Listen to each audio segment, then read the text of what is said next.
ज्वाला और मीनाक्षी जी जब बातें कर रहे थे, तब जमीन पर पड़ी जुली धीरे धीरे खुद को सरकाते हुए कमरे बाहर निकल गई थी। मीनाक्षी जी की बात सुनकर ज्वाला हंसने लगी थी। सही कहा तुमने, हम दोनों एक दूसरे को बहुत अच्छे से जानते हैं। जैसे तुम्हें पता था मैं तुम्हारी बात नहीं मानने वाली, वैसे मुझे भी पता था तुम भी मेरी बात नहीं सुनने वाली, इसलिए मैंने तुम्हें इस दुनिया से भेजने का पूरा इंतजाम कर लिया है। My dear sister, good bye. इतना बोलकर ज्वाला ने बिना कोई टाइम वेस्ट किए सीधा गोली मीनाक्षी जी के सीने के आर पार कर दी। मीनाक्षी जी की मौत के दिन पूरा इंसिडेंट सुनने के बाद सभी की आंखों में आंसू थे, पर ज्वाला अभी भी बिना किसी पछतावे के खड़ी थी। उसे अपने किए हुए किसी भी गुनाह के लिए कोई पछतावा नहीं हो रहा था। शिवांगी गुस्से से अपने दांत पीसते हुए, तुम इंसान नहीं हो, तुम तो अब राक्षस बन गई हो।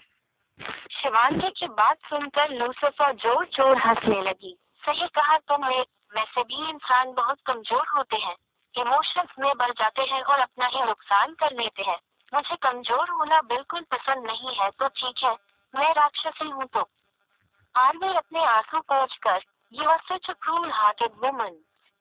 आर्य की बात सुनकर ऐड शांत आवाज में, आरू उनके पास दिल है ही नहीं, इसलिए उनसे ये सब बात बोलने का कोई फायदा भी नहीं है। ज्वाला ऐड को देखकर सैड होने की एक्टिंग करते हुए, आदि बेबी कैसी बात कर रहे हो तुम, मैं मम्मी तुम्हारी बहुत प्यार करती हूँ। मैं तुम्हें तो सबसे ज्यादा मुझसे ही प्यार करते थे ना। ज्वाला की बात सुनकर ऐड को बहुत गुस्सा आ रहा था। उसकी सारी मसल्स टेंस हो गई थी। ऐड गुस्से से ऑलमोस्ट चीखते हुए, नहीं करता मैं आपसे प्यार, मुझे सिर्फ नफरत है आपसे, आप मेरी कुछ नहीं लगती, समझे आप।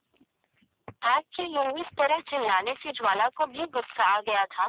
तुम मेरे भी बेटे हो, तुम्हारी रगों में मेरा भी खून दौड़ रहा है, फिर भी तुम बस उस सूरज सिंह राठौर को ही क्यों चाहते हो। तुम आखिर उसके ही बेटे क्यों हो, मेरे क्यों नहीं। ऐड की आंखें गुस्से से लाल हो गई थी। अपनी गंदी जबान से मेरे डैड का नाम भी मत लेना। ज्वाला अपने दांत पीसते हुए, कैसे नहीं लूं उसका नाम, खुद मर भी गया, पर फिर भी उसने मुझे डायमंड्स के बारे में कुछ भी नहीं बताया। उसकी वजह से मेरा सारा माफिया क्वीन बनने का सपना कितना डिले हो गया। ऐड बहुत ही शांत आवाज में, मेरे डैड ऐसे ही नहीं मरे थे, आपने खुद मारा था उन्हें, भूल गई या मैं याद दिलाऊं। ऐड की बात सुनकर बाकी सब सुन्न हो गए थे। माफिया किंग सूरज सिंह राठौर को उसकी अपनी वाइफ ने मारा था, इस बात कोई अपने सपनों में भी नहीं सोच सकता था। फ्लैशबैक, जयदेव जी और सौम्या जी की शादी हो जाने के 5 साल बाद एक दिन राठौर मैंशन में 10 साल का ऐड गार्डन में बैठे जयदेव जी के पास जाकर बैठ। जयदेव जी जो सर्दी के मौसम में बाहर बैठे न्यूज़पेपर पढ़ रहे थे। ऐड की बात सुनकर उनका ध्यान ऐड की तरफ गया। हाँ आदिल बोलो, क्या हुआ। ऐड होपफुली जयदेव जी को देखते हुए, डैड दादा कब आएंगे, बहुत दिन हो गए हैं दादा आदि से मिलने नहीं आए और ना ही उन्होंने मुझे कॉल किया। जयदेव जी ने एक गहरी सांस ली। उसे अपने भाई की हालत के बारे में अच्छे से पता था। जब से उनकी वाइफ ज्वाला की मौत हुई थी तब से वे खुद को इस गम से बाहर निकाल ही नहीं पा रहे थे। जयदेव को तो सौम्या जी ने संभाल लिया था, पर सूरज सिंह को संभालने वाला कोई नहीं था। ऊपर से उस पर माफिया किंग जैसी एक भारी जिम्मेदारी थी जिससे वो चाह कर भी खुद को अलग नहीं कर पा रहा था। फिर भी ऐड के लिए एक अच्छा पिता बनने के लिए वो खुद को संभाले हुए था। ऐड ही अब उसकी आखिरी उम्मीद बच गया था। जयदेव ने ऐड का हाथ पकड़कर उसे अपनी गोद में बिठाया। आदि, मुझे पता है तुम भाई को बहुत मिस कर रहे हो, एंड बिलीव मी, वो भी तुम्हें तुमसे भी ज्यादा मिस कर रहे हैं। पर उन पर काम का इतना लोड है कि वो चाह कर भी तुम्हारे पास नहीं आ पा रहे हैं।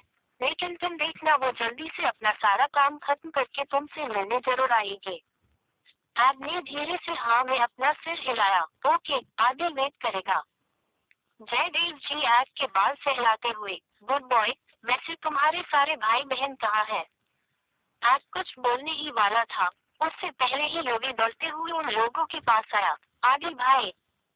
जयदेव जी और ऐड दोनों ने उसकी तरफ देखा। योगी दौड़ने की वजह से गहरी सांसें लेते हुए, भाई जल्दी चलिए, विराट और रावी के फिर से लड़ाई हो गई है। युवी की बात सुनकर जयदेव जी और एड ने बोरिंग सा फेस बनाया, जैसे सोच रहे हो कौन ऑफिस से नहीं सी। दोनों उठकर युवी के साथ गार्डन के उस एरिया में जाने लगे जहां वो सब खेल रहे थे।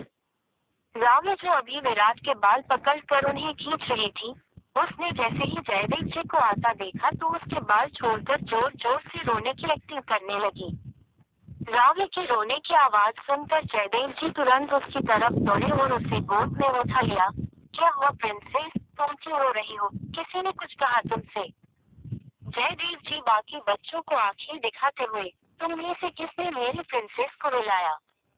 रावी रोते हुए की हिचकियां लेते हुए, दादा, विराट भाई ने मेरी डोर तोड़ दी। आ आ विराट एक गहरी सांस लेकर, रावी मैंने तो उसे बच टच ही किया था, वो टूट गई तो इसमें मेरी क्या गलती? 3 साल का जेके गिगल करते हुए, विराट भाई ने टूट दिया और वो टूट गई, ही। यूने शांत आवाज में, पर डैड भाई ने उसे न्यू डॉल दिलाने का प्रॉमिस भी कर दिया है, पर भी रावी भाई को डांट पड़वाने के लिए रोए जा रही है। रावी जिसका रोना अब युवी की बात सुनकर बंद हो गया था, वो युवी को देखकर चिढ़ते हुए बोली, युवी भाई आप हमेशा विराट भाई की ही साइड लेते रहते हो, उन्होंने कल भी मेरा रबर बैंड तोड़ दिया था, उसका क्या, आप बहुत मीनी हो। विराट फिर से एक गहरी सांस लेकर, राम, तुम्हारे बाल खेलते टाइम ट्रबल क्रिएट करते हैं तो इसलिए कल मैं उन्हें रबर बैंड से बांध रहा था, पर वो टूट गया, वो बैंड ही कमजोर था, उसमें मेरी कोई गलती नहीं थी। युवी जल्दी से, हाँ भाई बिल्कुल सही कह रहे हैं। रावी, जयदेव जी की तरफ देखकर इनोसेंट आए से, दादा इन दोनों की बातों पर बिलीव मत करना, ये दोनों पहले ही सब कुछ डिस्कस करके आए हैं। विराट मुंह बनाते हुए, डैड, ये रावी भी बिल्कुल इनोसेंट नहीं है। आपको पता है आज जब मैं भाई के साथ प्रैक्टिस कर रहा था तो इसने और इस बदमाश चूहे ने मेरे कपड़े ना जाने कहाँ छिपा दिए थे, इन दोनों की वजह से मैं ट्रेनिंग भी प्रॉपर्ली नहीं कर पाता हूँ। रावी और जेके गिगल्स करके हंसने लगे थे, वही जेके को क्यूटली क्लैपिंग भी कर रहा था। जयदेव जी ने घूरते हुए उसे देखा तो उसका हंसना बंद हो गया। आज शांत आवाज में, और इन सब में ये दोनों ही नहीं युवी भी उनके साथ था। युवी जो इतनी देर से जेके और रावी को देखकर हंस रहा था, उसकी हंसी अचानक से बंद हो गई और उसने अपना थूक टिटका और इनोसेंट फेस बनाकर खड़ा हो गया। जयदेव जी ने प्यार भरी नजरों से अपने सारे बच्चों को देखा, जो अभी उन्हें बहुत एडोरेबल लग रहे थे। आज शांत आवाज में, तुम सब के सब कितने अननोइंग हो, खेलने के बाद सारे टॉयज को यूं ही फैला कर चले जाते हो, मुझे ये सब कुछ समेटना पड़ता है। क्योंकि तुम सबसे बड़े हो तो ये तुम्हारी रिस्पॉन्सिबिलिटी बनती है। पीछे से किसी की डीप आवाज आई। सभी ने पलट कर देखा तो पीछे सूरज सिंह चेहरे पर स्माइल लिए और हाथों में बहुत सारे शॉपिंग बैग पकड़े हुए उनकी तरफ देख रहा था। एड ने जैसे ही अपने दादा को अपने सामने देखा तो उसके फेस पर बड़ी सी स्माइल आ गई। दादा।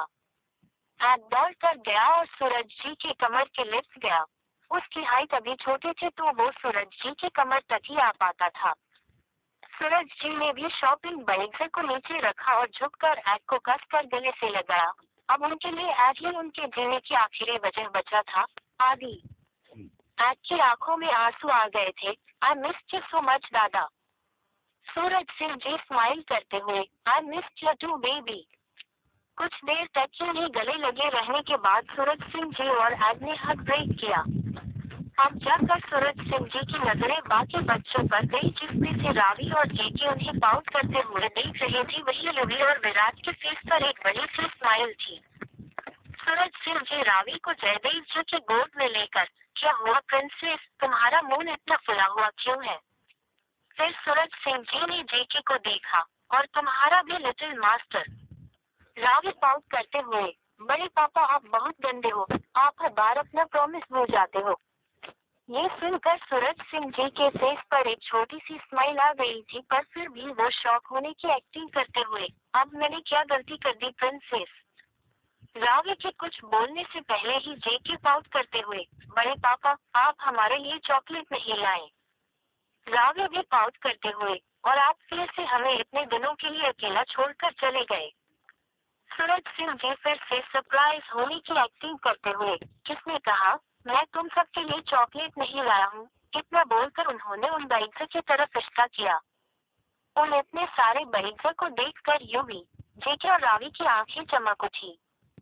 सूरज सिंह जी स्माइल करते हुए, और रही बात यहाँ तुम सबके साथ नहीं रहने की तो डोंट वरी, अब मैं तुम सबके साथ ही रहूंगा। रावी खुश होते हुए, रियली?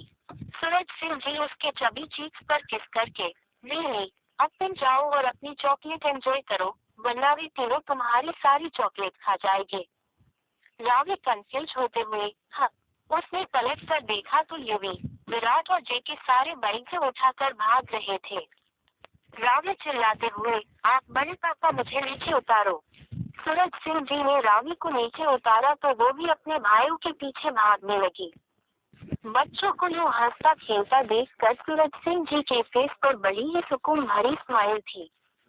आज सूरज सिंह को देखकर, दादा, आप अभी थोड़ी देर पहले सच कह रहे थे क्या? जयदेव जी भी शांत आवाज में, हाँ भाई, मैं भी यही पूछना चाहता था।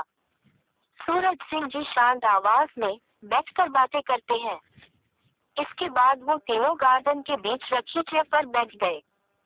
सूरज सिंह जी एक गहरी सांस लेकर, जय, मैंने डिसाइड किया है कि अब मैं इस माफिया वर्ल्ड को छोड़ रहा हूँ। मुझे अब माफिया किंग की पोजीशन नहीं चाहिए। सभी बच्चों को यूं हंसता खेलता देखकर सूरज सिंह जी के फेस पर बड़ी ही सुकून भरी स्माइल थी। आज सूरज सिंह को देखकर, दादा, आप अभी थोड़ी देर पहले सच कह रहे थे क्या? जयदेव जी भी शांत आवाज में, हाँ भाई, मैं भी यही पूछना चाहता था। सूरज सिंह जी शांत आवाज में, बैठकर बातें करते हैं। इसके बाद वो तीनों गार्डन के बीच रखी चेयर पर बैठ गए। सूरज सिंह जी एक गहरी सांस लेकर, जय, मैंने डिसाइड किया है कि अब मैं इस माफिया वर्ल्ड को छोड़ रहा हूँ। मुझे अब माफिया किंग की पोजीशन नहीं चाहिए। ये सुनकर एड और जयदेव जी दोनों ही चौंक गए थे। जयदेव जी शॉकन फेस से, भाई आप ये क्या बोल रहे हो? सूरज सिंह जी शांत आवाज में, मैं सही बोल रहा हूँ जय, इस माफिया किंग की पोजीशन में मुझसे बहुत कुछ छीन लिया है। पहले मेरे डैड, फिर मेरे भाई जैसे दोस्त और फिर मेरे प्यार, मेरी वाइफ को भी मुझसे छीन लिया। अब मेरे पास सिर्फ उसकी आखिरी निशानी आगे ही बचा है। मैं उसे कुछ नहीं होने दे सकता, इसलिए मैंने सब कुछ छोड़कर अपने बेटे के साथ एक नॉर्मल लाइफ जीने का फैसला किया है। जयदेव जी थोड़ी वरीद आवाज में, पर भाई आपके अलावा कोई और इस पोजीशन को संभाल नहीं सकता, और आप तो जानते हैं अगर ये पोजीशन गलत हाथों में चली गई तो कितनी तबाही मच जाएगी। सूरज सिंह एक गहरी सांस लेकर, मैं जानता हूँ जय, इसलिए मैंने एक और डिसीजन लिया है। मैं इस माफिया किंग की पोजीशन को तुम्हारे हाथों में सौंप दूंगा। जयदेव की आंखें बड़ी हो गई, भाई, मैं कैसे? सूरज जी मुस्कुराते हुए, नहीं मेरे भाई, इस पोजीशन के लिए तुमसे बेटर और कोई इंसान नहीं हो सकता। तुम ही हो जो मेरे बाद इस जिम्मेदारी को संभाल सकते हो। मुझे तुम पर पूरा यकीन है। क्या बातें चल रही है यहाँ पर? संदीप जी, यूवी और किच्चू के फादर हाथों में 5 महीने के किच्चू को लिए वहाँ आते हुए बोले। आज ने जब किच्चू को संदीप जी की गोद में देखा तो वो जल्दी से चेयर से उतरा और उसने किच्चू को जल्दी से अपनी गोद में ले लिया। आज को ऐसा करता देखकर सूरज जी, जयदेव जी और संदीप जी के फेस पर बड़ी सी स्माइल आ गई। आज ने धीरे से किच्चू के गाल सहलाए और फिर अपनी अंगुली किच्चू की तरफ आगे बढ़ाई, जिसे किच्चू ने अपने छोटे छोटे हाथों में झट से पकड़ लिया, जिसे देखकर अब आज के फेस पर एक बहुत बड़ी स्माइल थी। आज चमकती आंखों से अपने डैड को देखकर, दादा आपको पता है, किच्चू ने घर में सबसे पहले मेरी अंगुली पकड़ी थी। किच्चू सबसे ज्यादा क्यूट है। सूरज सिंह जी स्माइल करते हुए, क्या सच में? इसका मतलब किच्चू सबसे ज्यादा तुमसे प्यार करता है। ये सुनकर आज स्माइल करते हुए किच्चू को देखने लगा। सूरज सिंह ने उठकर संदीप जी को गले से लगाया। नैना के बारे में सुनकर बहुत दुख हुआ। मैं तुम्हारे इस दुख को बांध तो नहीं सकता, पर समझ जरूर सकता हूँ, लेकिन तुम्हें बच्चों के लिए मजबूत बनना पड़ेगा। संदीप जी धीमी आवाज में, हम। सूरज सिंह जी हक ब्रेक करके, हम सब तुम्हारे साथ हैं और वैसे भी यूवी और किच्चू हमारे ही बच्चे हैं, तो तुम किसी भी बात की चिंता मत करो। संदीप जी स्माइल करने लगे थे और एड को देख रहे थे। जो किच्चू को अपनी गोद में खिला रहा था। कुछ पल बाद संदीप जी सूरज सिंह को देखकर, भाई आप कुछ इम्पोर्टेंट बात कर रहे थे ना? सूरज सिंह ने एक गहरी सांस ली। हाँ। इसके बाद उन्होंने संदीप जी को पूरी बात बताई। सारी बात सुनकर संदीप जी स्माइल करते हुए, बिल्कुल सही डिसीजन लिया है आपने।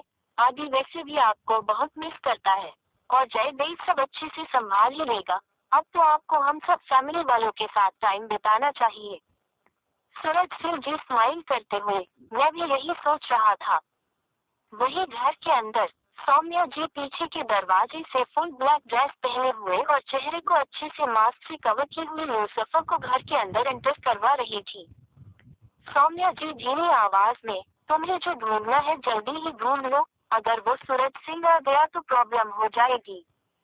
उन दोनों को अभी भी पता नहीं था कि सूरज सिंह बाहर गार्डन में आ चुके थे। लूसिफर धीमी आवाज में, गॉट इट। आज तो वो डायमंड्स हमारे हाथों में होंगे। तुम जाकर बाहर ध्यान रखो, मैं उसके रूम को अच्छे से चेक कर लेती हूँ। सौम्या जी आंखें रोल करते हुए, ओके जल्दी ढूंढ लो। वैसे भी मैं इतने सारे बच्चों की बेबी सिटिंग करते करते थक गई हूँ, ऊपर से वो बुढ़िया भी सारा दिन चिपकी रहती है। सौम्या जी की बात सुनकर लूसिफर के फेस पर स्माइल आ गई थी। वो सूरज सिंह के रूम में गई और सारे कबर्ड्स खोल खोलकर उनमें डायमंड्स ढूंढने लगी। लूसिफर ने रूम का हर एक कोना चेक कर लिया था, पर उसे वो डायमंड कहीं नहीं मिल रहे थे। लूसिफर अपने दांत पीसते हुए, डैम, ये सूरज सिंह राठौर पता नहीं कहाँ रख रखे हैं इसमें वो डायमंड्स। लूसिफर अभी अपने काम में इतनी खोई हुई थी कि उसे इस बात का एहसास भी नहीं हुआ कि कोई रूम में आ गया था। उस इंसान ने लूसिफर को यूं ब्लैक कपड़ों में मास्क लगाए हुए देखा तो उसे भी वो कोई आदमी ही लगा। उस इंसान ने आकर के पीछे से लूसिफर को उसकी गर्दन से पकड़ लिया। वो इंसान डीप आवाज में, कौन हो तुम?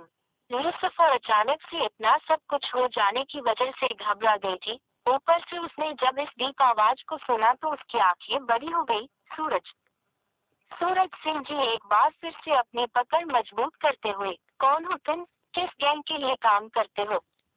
लूसिफर ने कुछ नहीं कहा और अगले ही पल सूरज सिंह के पैर पर किक मारकर वो उनकी पकड़ से छूट गई, पर फिर से नेक्स्ट सेकेंड में ही वो फिर से सूरज सिंह की पकड़ में थी। इस तरह से अब सूरज सिंह और लूसिफर के बीच में फाइट होने लगी थी।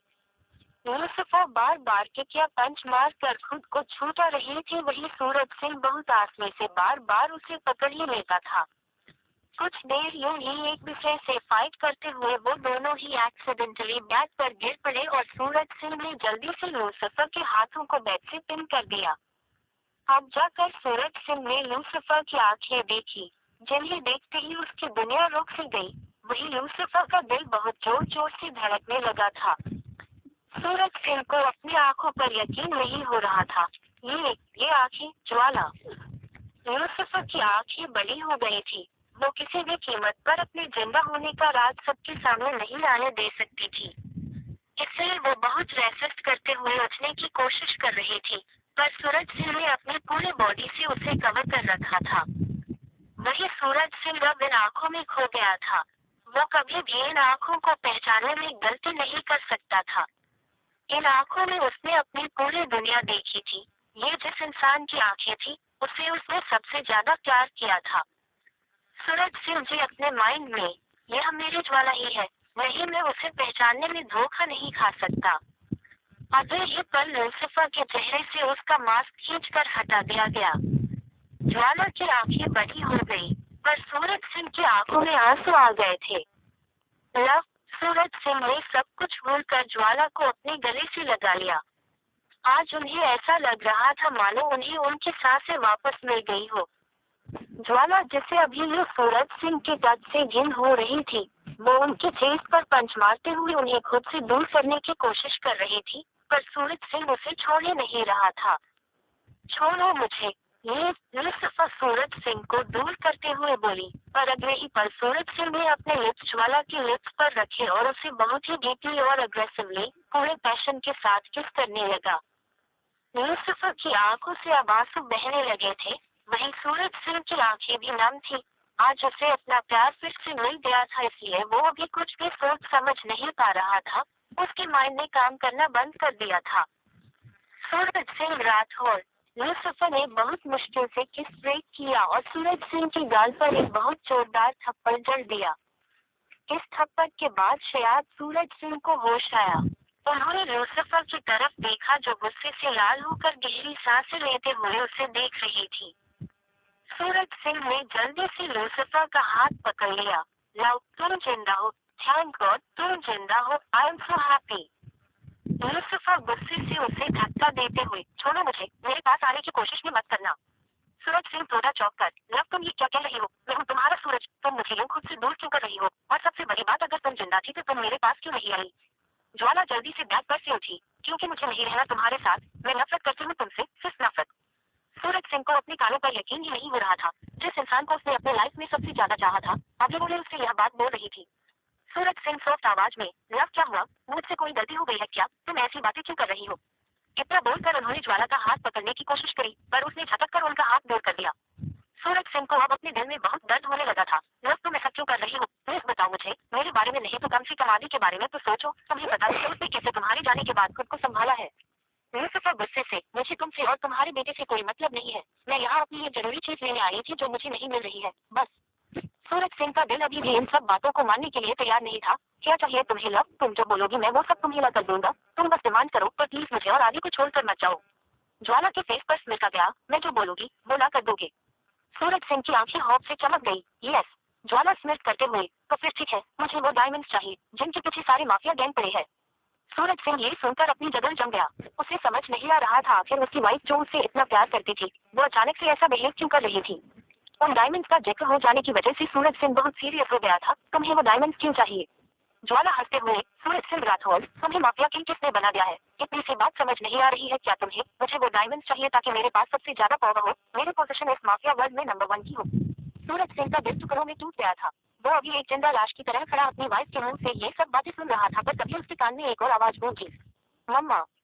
खुले आंसू आ गए थे। आई एम सॉरी भाई, मुझे माफ